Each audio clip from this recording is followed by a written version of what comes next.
Magandang araw mga lods. Ayan, susubukin natin i-deliver ngayon to. Inaantay natin yung rider mga lods. Ayan.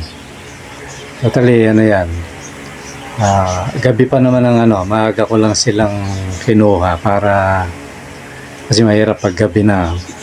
Baka hindi ko makita yung dapat kong kunin mga lods. Ayan mga lods, mga solid. Mga solid yung mga yan. Kaya swerte ni Lods Alan Barrientos at nadali niya yung mga solid na kits mga Lods. Let it, bang, bang.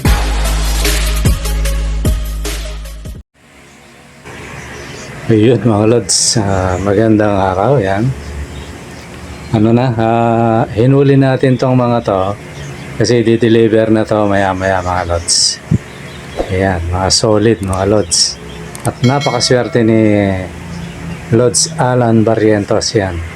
Iba't ibang mutation yan, mga solid talaga yan mga Lods. Kaya sa susunod mga Lods, sali kayo kasi mga pinamimigay natin yan. Kita nyo yung mga puro solid mga idol. Yan, tapos si Rodolfo Torralba rin yan, chat na siya, sabi ko maya-maya para hindi mainitan ng ibon mga Lods. Yan, darating din yan sa inyo, mayat maya. Totally yung si Torralba binigay yung address. Lang siya mga Lods, bagong baryo. Kaya siguro mauna siya. Tapos takbo si rider doon sa Pasay. Yan, taga Pasay naman yung isang manalo mga Lods. So yun lang mga idol at muli congratulations sa mga nanalo. At para sa mga nagnanais na pwede rin naman kayong pumunta rito kung gusto nyo bumili mga Lods. At pag pumunta kayo rito, medyo mababa ang presyo natin siyempre. Iminaminos ko yung yung effort nyo mga Lods. Para alam ng mga pupunta dito yan, malaki yung malaki yung discount. Ayan mga Lods. Tapos may sasagutin lang ako saglit na yung parang yan para malaman ni Lods na kung paano yung pag ng kasi sabi niya bago lang siya. Ang pangalan niya si Vincent Binyaraw, yan. Hindi ko lang kung Binyaraw to o Binaraw, yan. Pero parang base nga to Binyaraw Ayan, Vincent. Namatayan daw siya ng kabibili lang. Although hindi sa atin binili to mga Lods Binili niya to sa iba. Hindi ko lang kung taga saan si Lods Kasi maraming bumibili rito, hindi ko na papagbigyan mga Lods. Kasi sobrang layo. Kaya yung mayroong taga La Union, Ilocos, Cagayan. Alam niyo yung Cagayan, Apari. Yeah, malapit na sa Apari yun Yung mga dulo ng Pilipinas mga Lods. Lugi kayo sa pamasahe, di ba? Kasi kung ako lang makabenta lang wala akong pakialam doon, di ba basta deliver lang. Sasabihin ko lang bahala na kayo sa kaya lang hindi ganoon mga Lods. Siyempre naalala din natin yung mga ibon. Baka hindi matagalan yung biyahe kasi sobrang layo nun. Hindi mo Cagayan, napakalayo nun. Ilang oras ang biyahe dyan. Mga dulo na ng mga halos mga sulok na ng Pilipinas mga Lods. Luzon siya pero sulok na ng Pilipinas. Tapos La Union, Ilocos. Diba ang lalayo kaya sabi ko kung mayroong malapit dyan, di pa rin medyo mahal ng konti, okay lang. Kasi kung manggagaling dito ganun din, mas mahal din yung pamasahe nyo. Kaya siguro si Lods, isa rin siguro to na maaaring isa sa mga nasabihan ko na hanap na lang sa iba. Kaya lang, hindi muna siya nagtanong. Kaya yon namatayan siya ng mga Lods, si Vincent Binyaraw ng alaga. 2 pares yata. Totally, nag-send siya ng hindi ko na lang maipakita Nag-send siya ng picture. Tapos, patay yung isang alaga niya. So ngayon, sabi ko, di bale, i-vlog na lang natin. Kaya ngayon, ito, para na rin sa mga bago, Ito para sa inyo to. Although yung channel naman natin para sa mga UV lang naman talaga to eh. Pwede rin naman sa mga veterans. So ganito yan sa mga bago, lalo na kay Vincent. Kasi bago siyang nag-iibon eh. Ganito yun mga lods. Pag bibili kayong ibon, kung nabili nyo mga bata, okay lang yan. Kahit 10 piraso yan, tapos sa double cage, hindi mag-aaway-aaway yan kasi mga bata pa. Kumbaga yang, hindi pa nila alam yung away. Mag-away man yan, hindi naman away na patayan. Pero pag yung mga matured na, lalo na yung mga gustong-gusto ng mamugad, tapos nabili mo, kahit 2 pares lang yan, asahan mo, magpapatayan yan. Ganun yun mga idol. Mabuting mabuti kung lumaki yan sa magkakasama. Kaya nasabi ko sa inyo, bata. Yung mga sa akin, kita nyo, ba't ang dami, hindi nagpapatayan. Di ba? Kasi mula pagkabata, ano na sila, magkakasama. Tropa na sila, kumbaga. Ngayon, lumaki man mga yan, hindi mag-aaway-aaway yan. Mana pa, ang mangyayari niya, paglaki nila, magpaparis-paris. Yan. Pero, pag nilagyan mo ng nest box, ayun na. Nasa matured na sila, kahit magkakababata yan. Pag nilagyan mo nest box yan, magpapatayan yan. Mabuting mabuti kung 5 pares yan, o 10, malaki yung cage, tapos 10, ano rin ang ilagay mo. Nest box, pwede yun. Tsaka magkakahiwalay. O, pwede yun. Pero kung nilagyan mo ng nest box, 2, tapos magkadikit pa yata, magpapatayan yan. Kasi magiging territorial na sila mga lods. Iniisip kasi ng mga yan, lalo na meron ng pumapasok sa pugad, laging iisipin niya, naagawan siya. Di ba, no? Kaya mangyayari, bubugawin niya, sukdo lang, mag-away sila hanggang sa magpatayan yung mga yan. Kahit sa kak, ganun din pag may mga pares yan, naglalaban yan. Ganun yan mga lods. Kasi ang kak din minsan kasi pumapasok din yan sa nest box. Kaya ganun. Ngayon, kung yung nakikita nyo, yung sa akin, di ba, merong isang nest box, tapos ang dami. Nag-iina kayo mga lods, naka ilang clutch na ba ako ron? 3 na yata. Bakit hindi nagpapatayan? Kasi mga unang-una, nauna na siya.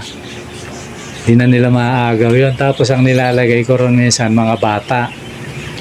So ang bata, hindi man nakakit sa pugad dyan. Lagi lang nasa perch yan. Sa tungtungan lang. Pag matured man yan, may isip niya, meron nang nakatira doon. Hindi na maangas yan. Kung talagang itlog na itlog na yan sa sahig. O kaya doon sa patukaan. Kagaya nung nangyayari doon sa kabilang hindi ko alam kung sino yung nangingitlog. Ilang pesos na yun na may itlog doon sa malaki kasi yung patukaan. Yun, doon may itlog. Minsan nakikita ko, basag na kasi tutukain ng mga kasama niya yun. Akala, conscious yung mga yan tutukain nila hanggang sa kainin nila yun. Yun, may nakita akong isa. Yun, sinama ko sa di ko alam kung naparisan ba yun basta sinama ko dun sa naglilimlim nung may itlog, di pag napisa, di okay, di ba so ganun yan mga idol. Kung bago ka pa lang at matured na yung nabili mo, tapos double cage, at least 2 yung cage mo ay yung nest box, tapos hanggat maaari lagyan mong partisyon. Lalo na kung bago ka pa lang, lagyan mo partisyon para sure ball.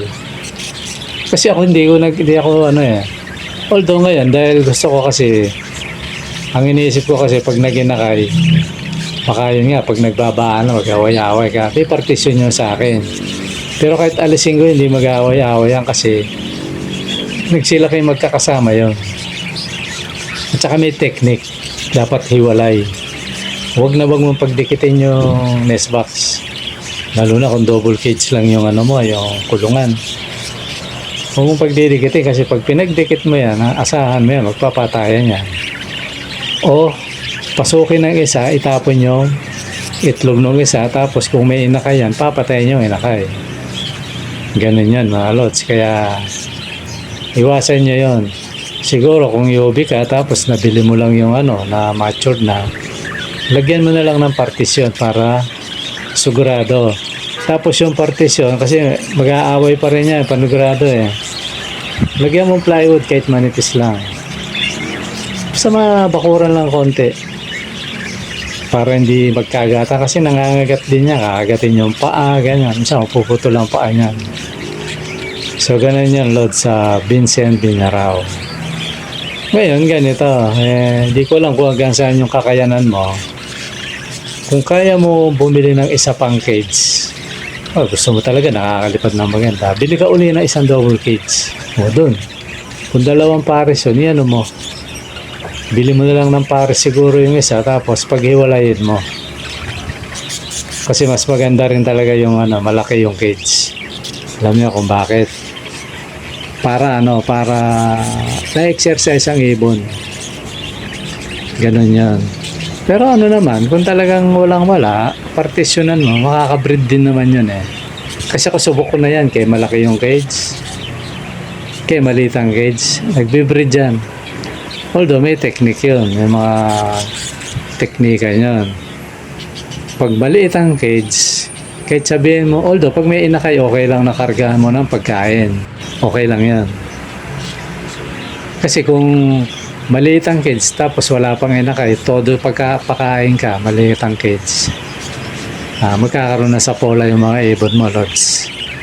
Kakasapola yung hen. So hindi sila, mahirapan silang mag-breed. Pero kung malaki yung cage, kahit pakainin mo ng pakainin niya, walang problema kasi natatagtag. So ganun yan mga lods. Pag maliit ang cage, tapos wala pang itlog, konti lang ang pakain. Isang ispop lang ng yung takalan ng gatas ng bata.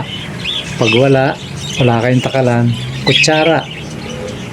Isang kutsara lang, okay na yun. Sobra-sobra na isang kutsara, huwag masyadong puno. Ganon yun mga lods. Konti lang talaga. Kasi pag maliit ang cage, dapat limitado yung pakain mo hanggat walang inakay. Ngayon, tsaka mo na volume pag may inakay. Pero pag may inakay ba, isa lang o dalawa, limitado pa rin lods kasi tataba pa rin niya. Pero kung ang inakay niya 5, okay lang yan. Sige, tuduhan mo. Lagyan mo ng Integra 3,000 o 2,000. Tapos lagyan mo rin ng African seeds. Ayan. Paminsan-minsan gulay. Ayan. Ganun ang mga teknikan mga lods, para hindi manaba yung ibon. Ngayon, kung hindi naman kung hindi naman nasa flying cage lang, tuduhan mo, sige, okay lang yan. Lalo na kung malaki yung cage, okay lang yan. Kasi malakas kumain yan tae lang ng tae yan. So, ganun lang yung mga lods ang para kay Lods Vincent Biñarao. Ayan mga lods, ang sinagot nating katanungan. At tapos ayun, nag-text na yung yung ating tawag nito. Nag-text na yung ating rider. Siguro malayo yung biyahe niya, kaya basta mga lods. Siguro kung ma-upload ko ng maaga to, basta yun, hindi aabot ng alas 8 ng gabi yun. Nandyan na yung mga ibon niya. Kasi sabi ko sa agahan niya. Sabi ko nakakaya din doon sa dinideliveran. Although naman, kung maganda nga, nasa bahay na, mas maganda yun, malamig na. O yan lang mga lods, ang natin. Ayun, nag-iiyakan. Tsaka nga pala mga lods, yung pre, yun, yung isa nasa papunta sa 3, tapos yung isa nasa mahigit 4. Hinanapan ko kasi ng kapares, wala siyang kamats, kaya medyo matanda na konti yung hen. So yun lods,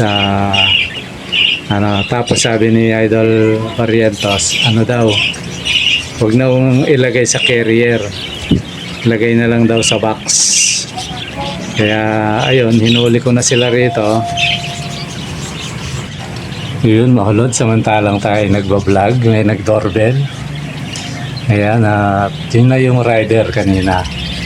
Nag-doorbell siya, ayun. Medyo pagod si brother kaya pinamerienda muna natin bago natin pinatakbo mga lods. Pero sa mga sumandaling ito, nakita ko sa post mga lods, na ano na, kasi nagkwentuhan pa kami ni Idol tapos tinuloy ko tong vlog ko. Tapos may nakita ko na na-receive na ni Rodolfo Torralba. Ayan, marami ding salamat sa iyo, Lods Rodolfo Torralba. Sana susunod sali ka uli. Ayun mga lods, tapos nakita ko na nag-post yung rider, tapos sunod naman yan, malamang kasagsagan ng tumatakbo yon sa papuntang Pasay naman mga lods, kay Lods Alan Barrientos. Yan, shoutout sa inyong dalawang nanalo. Yan, mga solid yung kay Idol. Totally nag-chat nga pala siya, mga ilang edad daw yon. Masyado updated yung natin mga lods, kasi nag-chat sila Ano yan mga lods, may matured, makikita mo naman dyan, may matured na, tapos mayroong 6 months dyan, tapos may bata naman, kasi siyempre hindi naman pare-parehas yung edad ng mga mutation natin. Kung ano yung naipangako ko sa inyong mutation, yun ang naibigay ko mga lods. So yun mga idol. Salamat sa inyong dalawa. Sana susunod sali uli kayo mga lods. At sa mga naman, mga hindi naman pinalad, huwag kayong atras mga lods. Parang si Lods lang yan. Although supporter natin to si Lods Alan Sabi niya sanay na akong masugatan. Ilang beses nang nasugatan to pero hindi siya umatras. Ayun, dumating yung panahon na siya naman ang nanalo mga lods. Ganun lang yun mga idol. Kumbaga bilog ang ruleta Huwag ka lang atras sa gusto mo, madadali mo rin yan. Yan mga lods. Okay mga lods, siguro hanggang dito muna at pasensya na kayo at medyo naantala yung natin, yung pag-deliver at pati yung pag-vlog natin, medyo na rin. Kaya siguro ma-upload ko doon, papanood nyo to mga 7:30 na o 8 na ng gabi mga lods. Okay mga lods, maraming salamat sa panonood. Bye bye.